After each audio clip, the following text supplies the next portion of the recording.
The woman was taking a bath and realized that the clear water turned black when it touched her skin, because she was born with a special ability. Whenever she touches someone, she takes away all their fear and pain. A homeless man freezing in the cold. After she touched him, he could immediately fall asleep peacefully. Even a heartbroken girl crying alone at night. Once she touched her, she forgot the pain and returned to calm. But there was a downside after she did this. Daisy had to wash herself with clean water to cleanse the pain from inside her body. And if she helped too many people in a single day, she would need to take a full shower, because if the pain piled up too much, she would suffer backlash. That day, Daisy was just tying her shoes in the corner. When she looked up, she noticed a mysterious woman. There seemed to be no emotion in her eyes. She walked straight toward a deserted place. When no one else was around, she squatted down on the ground. Then she pulled a family photo out of her bag. She looked at it with longing. Then she was ready to make sure she didn't see the sun tomorrow. At that moment, Daisy walked toward her and touched her cheek with her hand. All the pain from the woman's memories was absorbed by Daisy. When the woman opened her eyes again, she realized her painful memories were gone. She was shocked. As Daisy was about to leave, the woman handed her a business card and told her to call if she ever needed help. Right after absorbing the pain, Daisy was walking weakly through an alley. At that moment, a man passed by and tried to harass Daisy. But as soon as he touched her, his pain instantly flooded into Daisy's mind.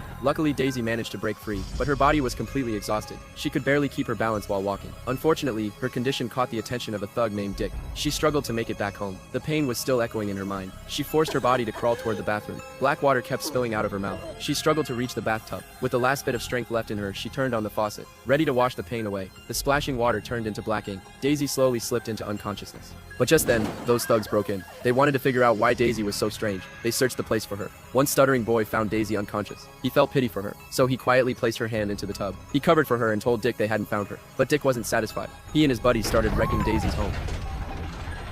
The next day, when Daisy woke up, she found her home in ruins. She realized she could no longer stay there, so she quietly avoided Dick and his gang and went to the cat shelter she often visited. She hoped she could stay for the night, but after knocking and calling out for a while, there was no response. With nowhere else to go, she remembered that business card. She made a call for help. When she arrived at the woman's house, the woman was overjoyed. Daisy felt a peace she had never known. It was as if she belonged there. Meanwhile, the woman's son also felt something strange. It was like Daisy had a force pulling him in. He looked around and his eyes locked with Daisy's. A heavy, suppressed emotion rose between them. Jeff walked up to Daisy. Even though he started stuttering, it didn't stop his actions. He even shoved sushi directly into Daisy's mouth, and as he apologized, he unconsciously grabbed Daisy's hand. The moment their hands clasped tightly, both of their hearts became calm. Just then, the woman came in with a friend. She hoped Daisy could help her too. To avoid disturbing the party, they went into a room. The woman's friend had lost her child and had been living in pain ever since. Daisy agreed to help her. She slowly approached the woman. When her hand touched the woman, all the painful memories rushed into her mind. After Daisy absorbed it all, she sat down weakly, and Jeff saw everything from outside the window. After that, Daisy prepared to leave. She badly needed to wash away the pain, but in her rush to leave, she left her coat behind at Jeff's house. Jeff saw the stamp on her coat and tracked it to the cat shelter she often visited. He hoped they wouldn't miss their chance at fate. He wanted to take her out for a walk. After Jeff persuaded her, Daisy finally agreed. But right after they left, the cat shelter owner made a mysterious call. Meanwhile, as they talked, they discovered they were not only born the same year and month, but also wore the same bracelet on their wrists. Was it all fate or a cursed connection?